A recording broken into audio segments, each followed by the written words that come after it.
So octopuses use its arm to explore.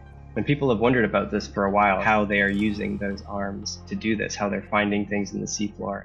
Octopuses feel their way to a tasty meal, but for a long time, researchers have believed there is more than touch going on. Touch-taste sense is a term. It combines elements of mechanical sensitivity and also chemical sensitivity. Now researchers think they're uncovering the molecular mechanism behind this proposed chemotactile sense. How does this apparent chemotactile sense work? What are the cells? What are the molecules? And how does the animal use them to interact with its world? And their work is opening a new window into how sensory systems evolve and how those systems impact behavior. Octopuses are excellent model systems to understand how molecular evolution affects the sensory systems of animals. Octopuses experience the world very differently from humans. Certainly there are some things that are familiar. We know that octopus are visual animals and they'll use their eyes, but what's really striking about them is the way they use those sort of enigmatic 8 arms that they have, and they're using those to really reach into cracks in the seafloor, to probe around to surfaces or areas that aren't accessible to things like their eyes that maybe they can't see into. Octopuses appear to be able to accept or reject potential prey using only their arms, and it was this behaviour that led researchers to investigate their sensory capabilities. There were some very early studies from the 1960s that showed what looked like sensory cells in the epithelium of the sucker cups. And that was one of the things that got us curious in the first place, that, yeah, it seems like maybe there's a bona fide sensory system housed within the arms in the sucker cups, but we don't know anything about how it works. But the publication of the first octopus genome in 2015 has led to new studies, including research into gene expression profiles in different parts of the octopus. The rationale here is that the sensory receptors we're looking for should be more abundant in the rims of the sucker cups versus other places in the octopus.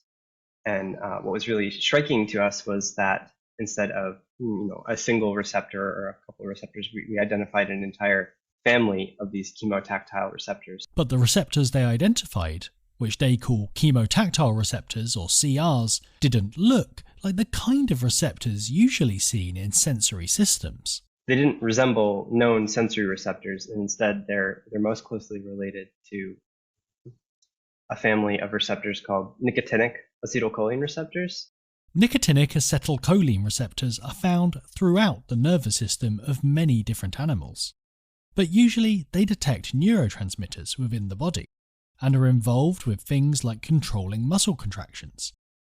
In humans, they're the focus of research into treatments for everything from Parkinson's disease to nicotine addiction, but they are not sensory receptors, or so researchers thought. In the course of their evolution, octopus have converted these ancestral nicotinic acetylcholine receptors into sensory receptors. They look almost identical at first glance.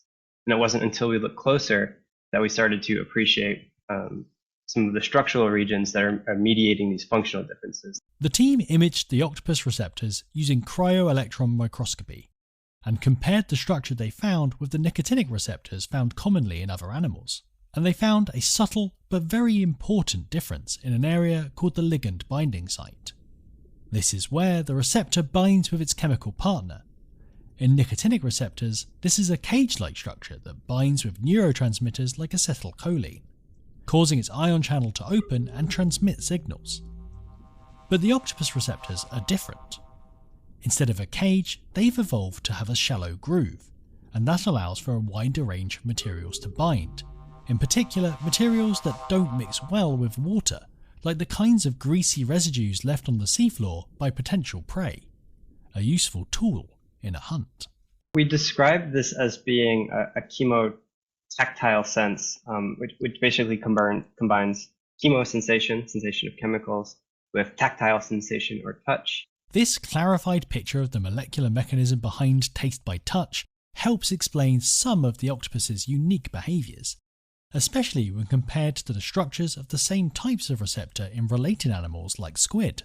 Octopuses use their chemotactile receptors for their exploratory predation behavior. Interestingly, octopus and squid have a different predatory strategy.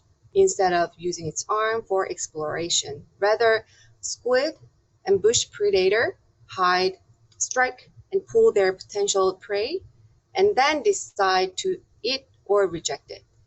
This behavioural difference, the researchers say, can be explained by their different receptors. For example, the octopus receptors wouldn't work in the open water.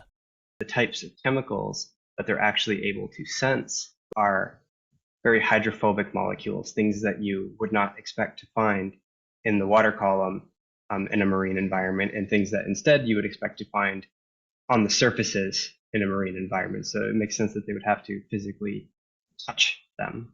On the contrary, the squid chemotactic receptor binding site is not responding to greasy molecules. Instead, it responds to bitter tastants that are soluble and easily diffusive in water. It explains squid's strikingly different predatory behavior. Evolutionary differences at a molecular level align with strikingly different abilities and behaviours. And this is far from the end of the story. Oh yeah, there are a lot of things we don't understand.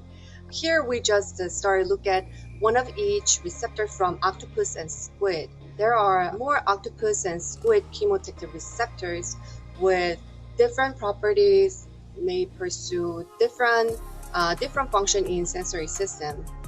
For example, there is evidence that some octopus receptors can also detect voltage, but how this ability fits into their broader sensory system is still unknown. Even within the world of the chemotactile receptors already studied, there's much more to learn. We initially got into this study thinking that we would be studying a sensory system that's used for predation, for finding prey. And while we still think that's the case, so far most of what we've discovered relates to aversive stimuli, or things that the octopus doesn't like.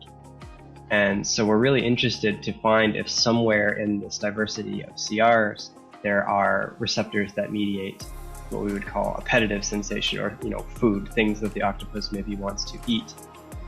Or if the octopus maybe just eats anything unless it has a signal that says, no, don't eat this.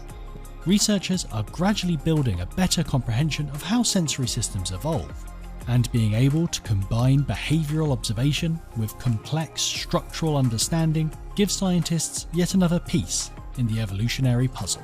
The cephalopod, including nautilus and cuttlefish, they evolved differently from octopus and squid. So that would be very interesting to see how and why they are different from molecular atomic level to animal behavior level.